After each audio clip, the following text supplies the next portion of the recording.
No one in Jimmy Kimmel's studio in June 2025 recognized Don Johnson when he stepped in. Even though he was 75 years old, the Miami Vice icon appeared years younger. Impossibly taut was his jawline. His complexion was immaculate. The audience was in disbelief. The specialists in plastic surgery wasted no time in assessing his features. They noticed evidence of pricey construction that the average person could never afford. However, Johnson has consistently maintained his innocence.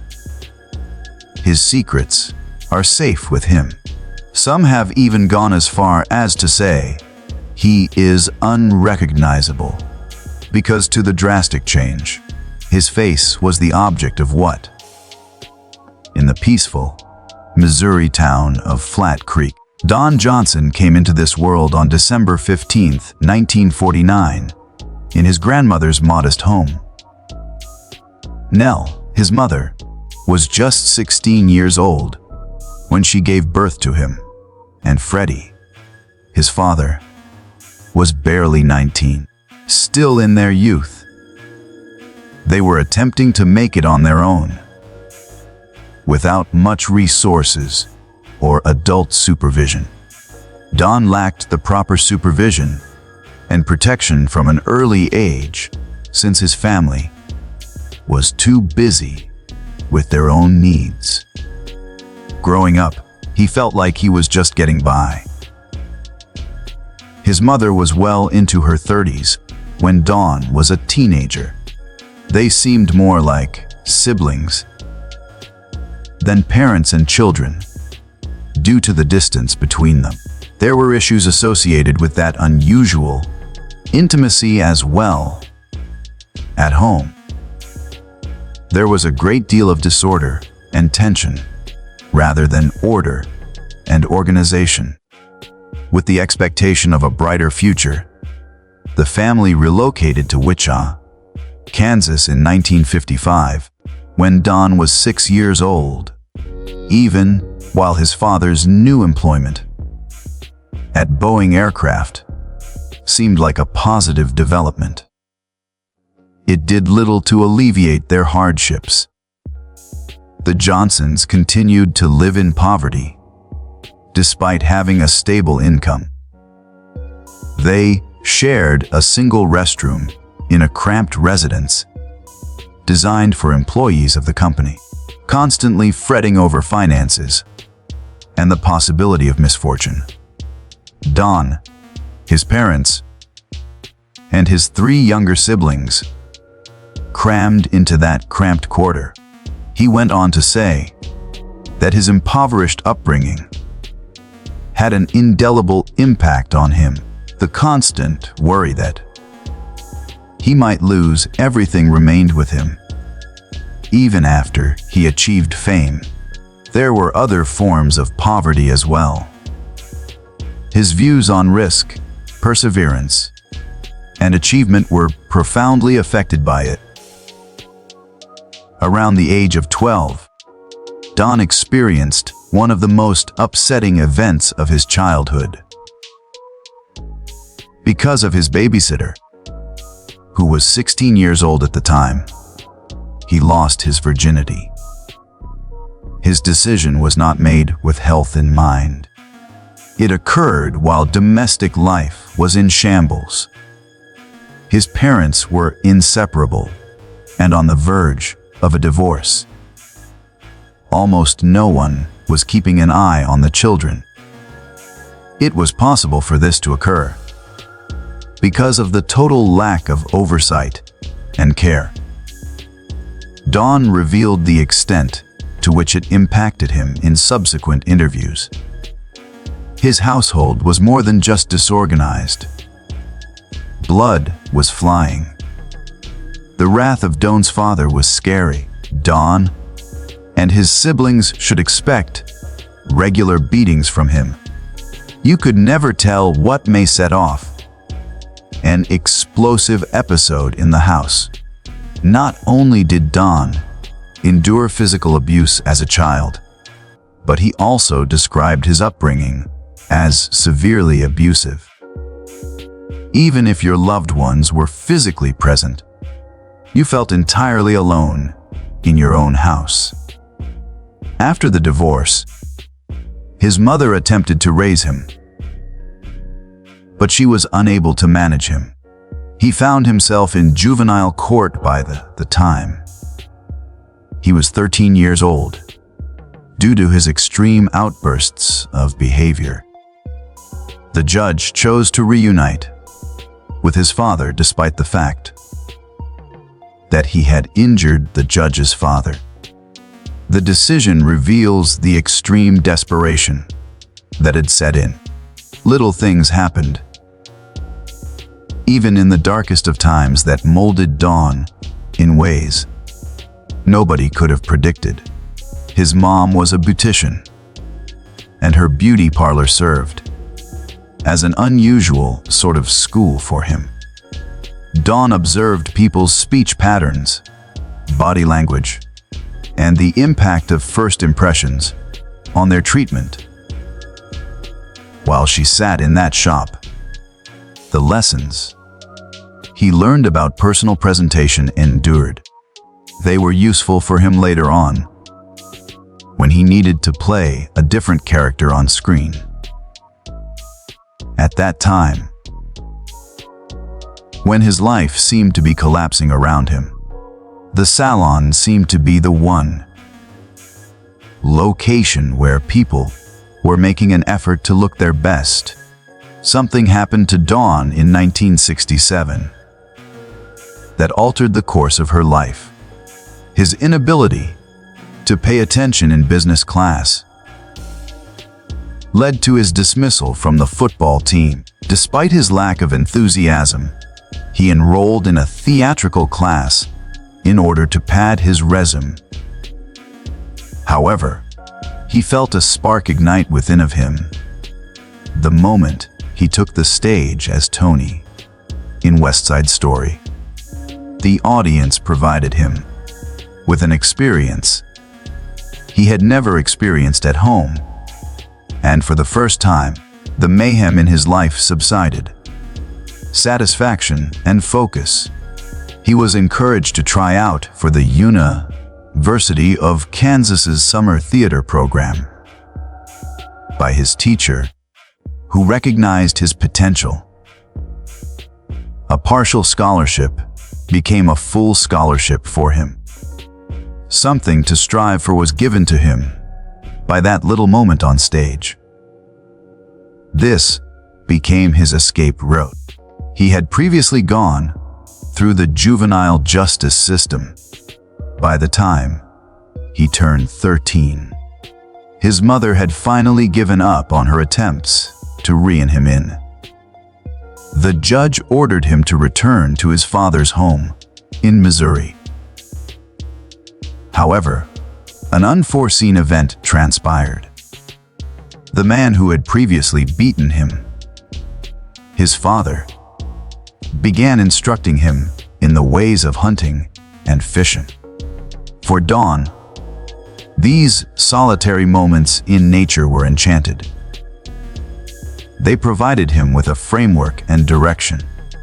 While doing so, he had to earn money to put food on the table for his family.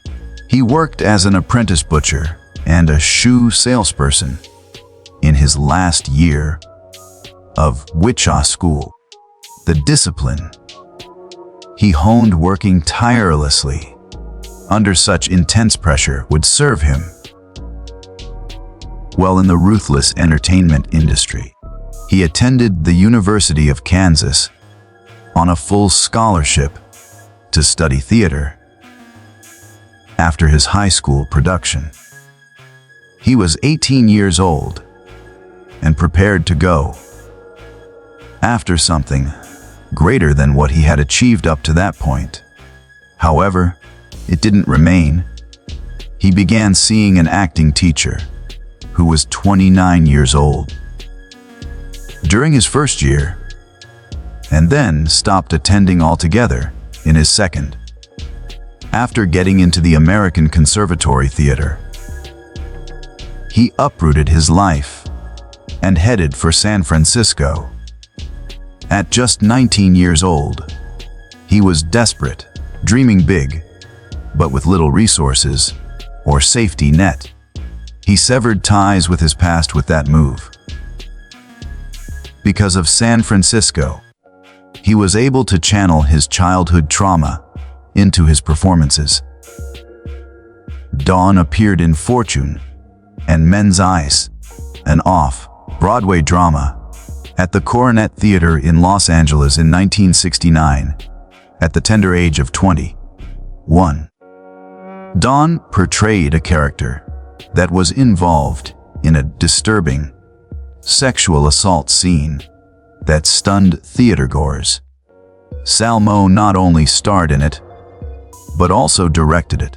Some reviewers found the performance frightening because of how unfiltered and divisive it was. Although it did not catapult Don to stardom, it did garner him some attention.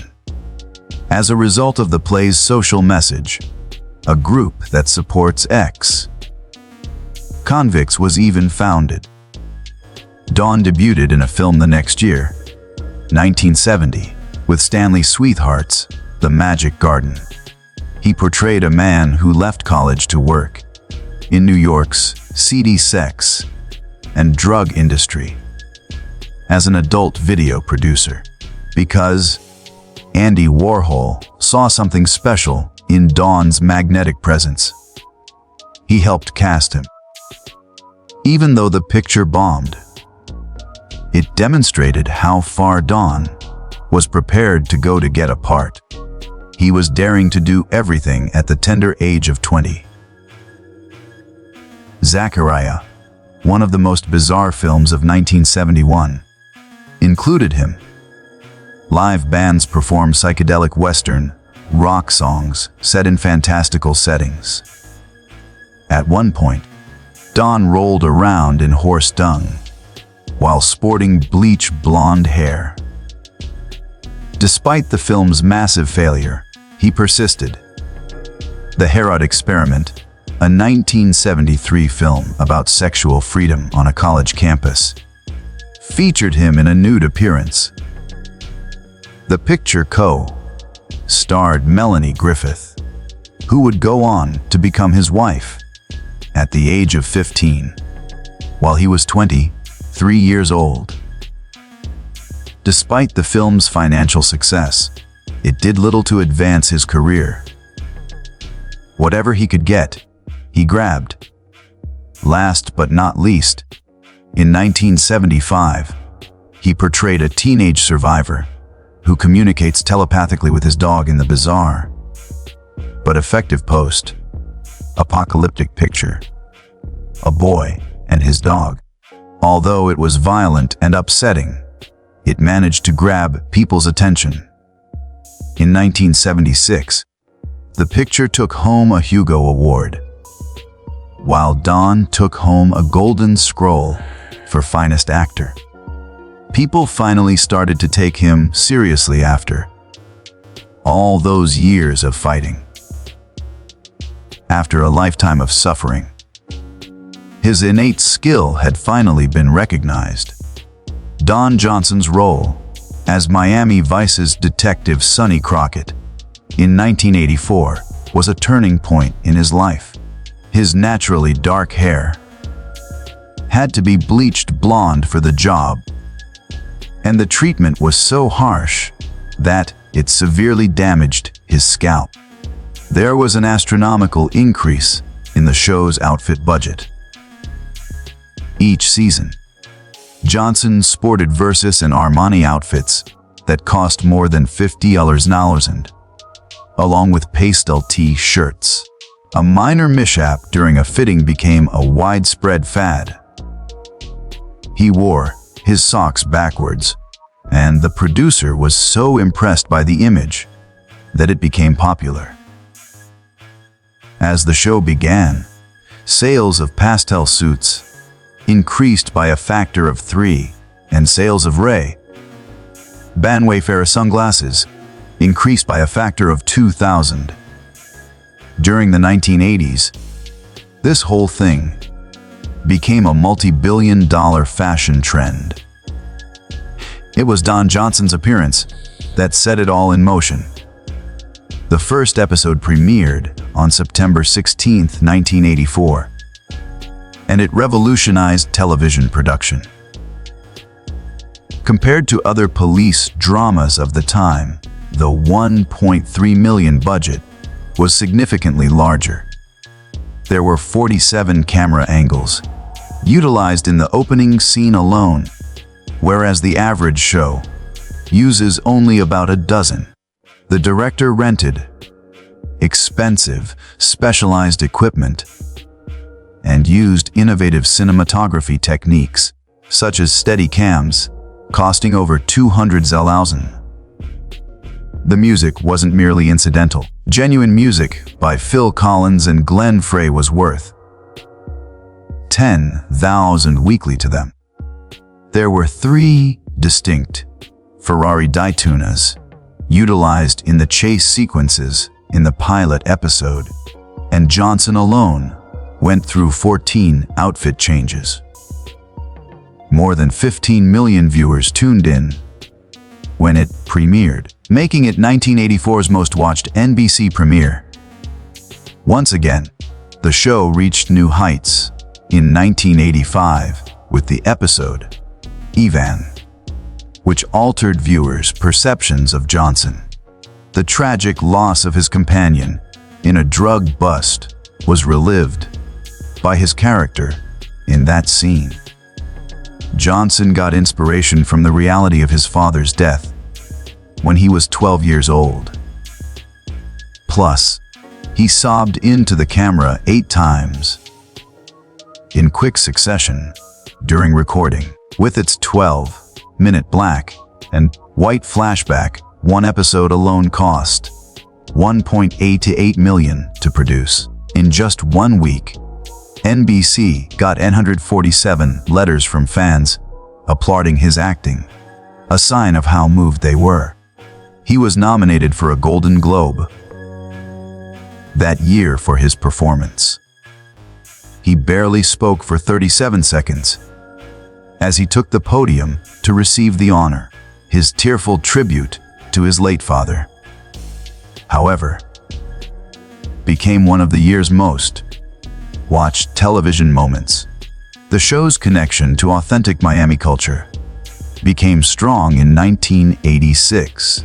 They spent almost $4 million annually in the city's coffers, filming in 23 different areas, filming sequences in actual drug zones requiring significant police protection, cost $3,000 per day.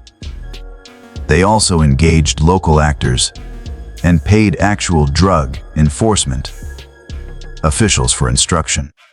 Even in his acting roles, Johnson managed to pick up a little Spanish. 30 million people watched the show weekly. When it was at its peak, visitors flocking to Miami solely to see the locations featured in the shows brought in over $90 million for the city's tourism industry. Things weren't running smoothly. Behind the scenes, Don Johnson and Philip Michael Thomas got into a major altercation in 1987. It was revealed to Thomas that Johnson was receiving $75,000 per episode, while he was only receiving $25,000. For 3 days, Thomas flat out refused to work with Johnson on an episode titled Love at First Sight. Production was postponed, and a loss of $450,000 was incurred by NBC due to the need to transport senior executives for urgent meetings. In addition to demanding equal pay, Thomas insisted on having his name included first in the credits. An increase to the $50,000 and a credit order that could be rotated were part of the final agreement. Still, harm had been done. The tension persisted to the point that numerous scenes involving them had to be shot independently and then composited in subsequent seasons. Unexpected events occurred in 1986. A star was born for Don Johnson's songs. Released on September 30th, Heartbeat was his debut album. He reworked the title song so it fit his style, and it peaked at number 5 on Billboard. The album achieved gold certification in under 1 month. Notable performers included Willie Nelson and Ron Wood of the Rolling Stones. The transition from actor to singer was one of the most lucrative in entertainment history, and it all began as a side endeavor. 2 years down the road, in 1988, Johnson once again stunned audiences with his acting chops. He portrayed a man experiencing a midlife crisis in the subdued film Sweetheart's Dance. Critics were taken aback by his performance alongside Susan Sarandon. It was the finest decision Johnson had ever made. According to Roger Ebert, it was hailed as his breakthrough by the Washington Post. With a budget of $9 million, the picture failed miserably, earning only $3 million, despite critical acclaim.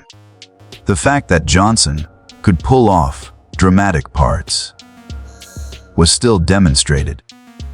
A lot more controversial course of action was taken by Johnson in 1990. Dennis Hopper's erotic thriller, The Hot Spot, had him as the lead. Tension, gloomy score, and sensual sequences that challenged the bounds of mainstream filmmaking dominated the picture. Reviewers found parallels with Twin Peaks.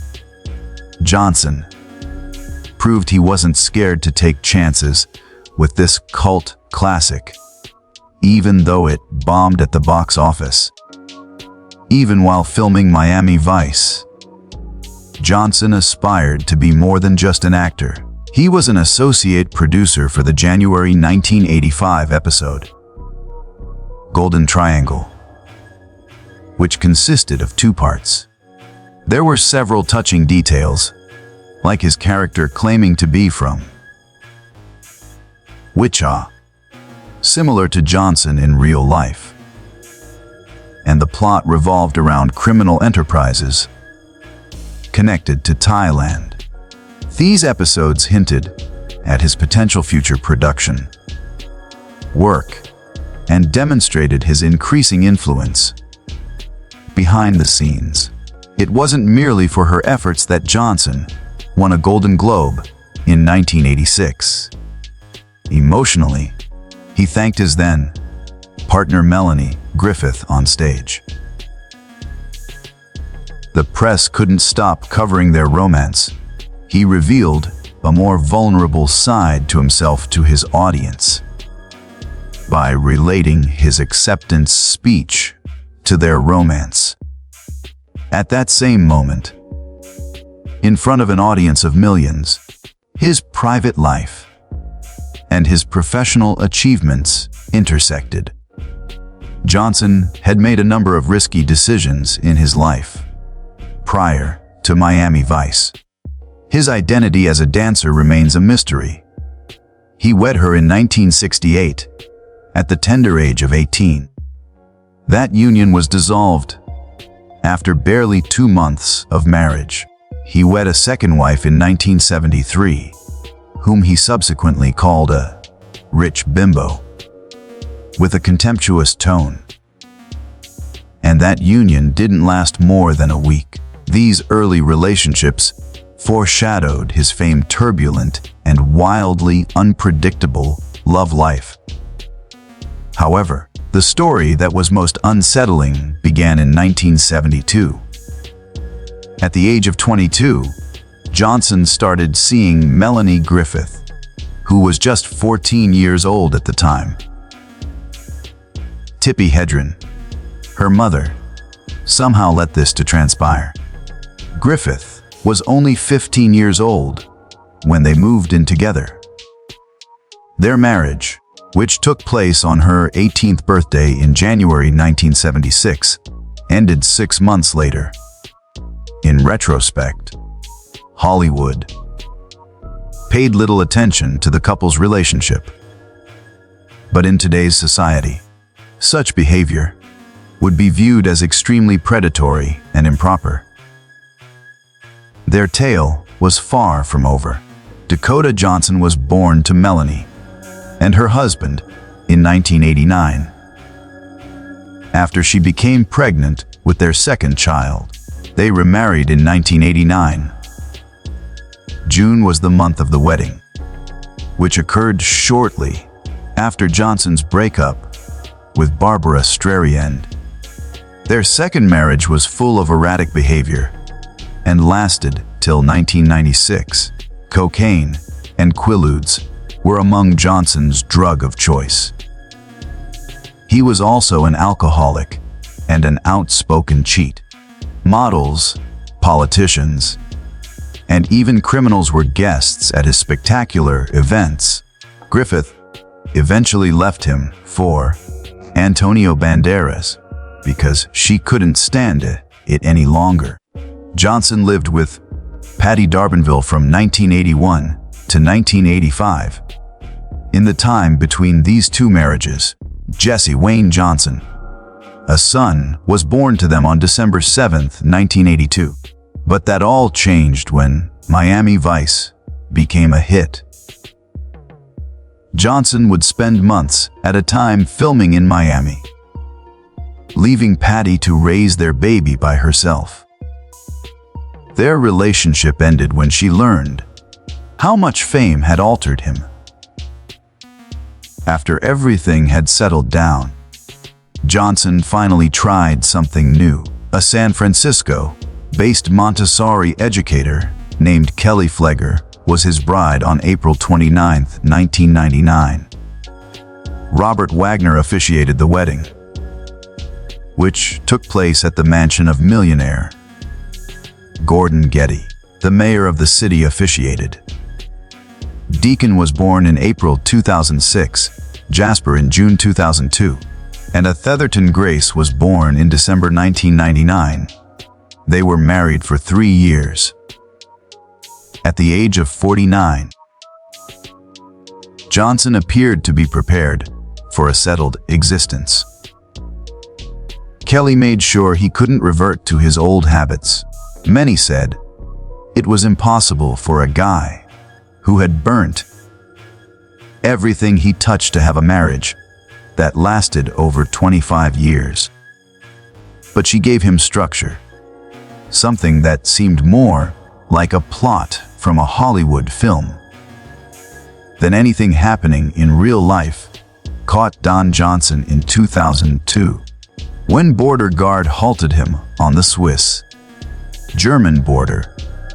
They discovered something that shocked everyone. His suitcase included documents associated with $8 billion in dubious financial transactions. Johnson claimed he was merely seeking film financing in Europe. He was adamant that the papers were legitimate and connected to a movie. Ultimately, no criminal charges were brought against him. It was irrelevant, though.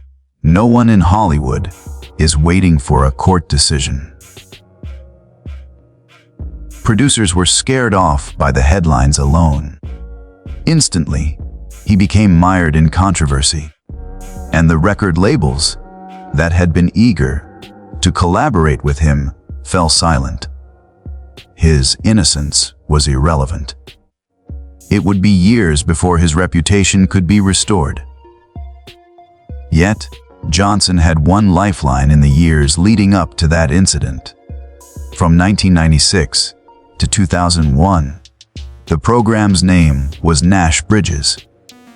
It was nothing more than a police drama in theory. But for Johnson, it was everything. Not only did he star in it, he also produced it and received a portion of the earnings. He portrayed Inspector Nash Bridges, a police officer from San Francisco who cruised around in a sunny 1971 Plymouth Barracuda. He was in dire need of a consistent income, and the 6 seasons of the show provided it. After some time had passed, he settled a lawsuit against Risher Entertainment for $19 million, claiming unpaid profits. At the last minute, that lawsuit proved to be his savior. His financial woes persisted, despite Nash Bridges' assistance. Los Angeles' City National Bank claimed he owed them over $1 million, plus legal fees in 2003. Johnson lodged his petition for bankruptcy in July 2004. His cherished Woody Creek Ranch was the epicenter of it all. He had purchased the land from 80s celebrity Terry Butcher in 1987. Even though he cherished the ranch, it was about to be put up for auction. Everyone in the media was in awe. Rich to rags was the term used to describe it. The guy who had amassed tens of millions of dollars was now fighting for possession of his house. Johnson saved the ranch with a last-second, undisclosed contribution. The secret to his success is a mystery to everyone. Speculation circulated that he sold some of his valuable possessions, including paintings, jewelry, and even a classic automobile. Unfortunately, by that point, it was too late. Don Johnson wasn't simply a fading celebrity. Everyone understood it. He had run out of money. The fact that his film roles failed to compensate for his flaws didn't help matters either. He co-starred with Kevin Costner as an ostentatious golfer in the 1996 film Tin Cup. Worldwide, the film grossed more than $75 million. However, the overwhelming amount of expenses he had to pay couldn't be repaid. Even with that, he was in over his head with debt, ex-wives, automobiles, and houses. It was like he was living in the 1980s all over again. However, wages weren't as generous as they formerly were. Years of overspending would remain unaddressed regardless of Tin Cup's performance. In the same decade, he also attempted to become a famous musician. His 1989 album was a complete bust, despite the success of his 1986 hit Heartbeat. The only nations where it appeared on charts were Switzerland and Germany, and it hardly received any radio play overall. He was losing money due to his excessive spending on tours and production. He decided to abandon music. After that difficult lesson, a gentle hit with a duet featuring Barbara Streisand in 1988 was his only significant return, and even that was fleeting. Years down the road, he shocked everyone once more. In the 2014 television version of From Dusk Till Dawn, he played the part of Sheriff Earl McGraw. Since Michael Parks had previously portrayed that role, this was significant. It was surprising for Johnson to step up, and the fans were intrigued. His character's unexpected demise at the beginning of the series served as the story's catalyst, propelling it through its 3 seasons till 2016. The show was promoted as a Netflix original outside the US. which brought Johnson a different type of attention. Johnson blended in perfectly with the grimy, gloomy group of vampires and lawmen. In 2019, though, he made his most impressive return to acting by joining the star-studded cast of Knives Out. Richard Dedale, the secretive son-in-law of a secretive family, was portrayed by him. The picture was a financial smash, grossing more than $302 million worldwide. Johnson was more than just a cast member. His performance was highly acclaimed. He was noticeable. Returning for the sequel Glass Onion, he was a familiar face. A member of one of the most talked about film franchises of the decade, he had gone from being a cautionary story. For years, he reprised his role as Arthur in the 2022 sequel to the 2018 film Book Club.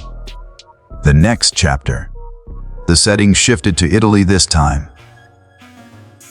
Cities including Rome, Tuscany, and Venice were used for filming. Johnson was a composed, steady character who was head over heels for Vivian, played by Jane Fonda. It revealed his more vulnerable side. The film gave him an opportunity to star in a comedic romance, and audiences adored it. May 2023 saw the film's theatrical release, while June 2023 saw its debut on Peacock. The following year, in September of 2024, Rebel Ridge debuted on Netflix. Johnson played the villain again, this time as the corrupt police head of a tiny town. The Critics' Choice Awards presented the picture with the trophy for Best Television Movie, further attesting to its success. According to critics, Johnson was the showstopper. In stark contrast to his previous persona as Miami Vice, the figure was sinister and ruthless. But that was the key to its success. People began to take note of his transformation. It was nominated for several awards, and millions of people around the world were able to watch him. On Netflix, he took on an entirely new function in the autumn of 2024. Captain Robert Massey, portrayed by Johnson on Dr. Odyssey, ABC, is a gentlemanly figure who leads a cruise ship through a variety of events, including rowdy guests and exciting maritime adventures. There were episodes with psychedelic taffy and orca encounters, among the medical drama and maritime storms that made up the show. The show's emotional anchor, he exuded an air of calm authority. Hulu and ABC both carried it. Johnson was ensnared in a major plot twist once again. However, in June 2025, an unusual occurrence began to be noticed. Nobody had anticipated that 75-year-old Johnson would appear so young. I am too young. His appearance on Jimmy Kimmel Live, with what appeared to be an overly taut jawline, set the plastic surgery rumor mill in motion. Insiders offered their opinions. It appeared as though he had a facelift that concentrated on his mid and lower face, but neglected his neck, according to one Florida surgeon. It might be as simple as using light fillers and excellent skin care, according to another London dermatologist. There were others who said he hadn't even gotten a checkup. Supporters were taken aback in any case. Johnson never confirmed anything, even though the cost of the job might potentially exceed $50,000. The internet went boom. Don Johnson is now 75 years old. But look at him now that he's bankrupt. And similar videos went viral. People debated the authenticity of the transformations shown in the before and after pictures. People couldn't stop comparing his Instagram photos with those of his 26-year-old bride, Kelly. Many thought he looked stunning. According to some, he didn't look familiar. But it was obvious of one thing. People were still talking about Don Johnson.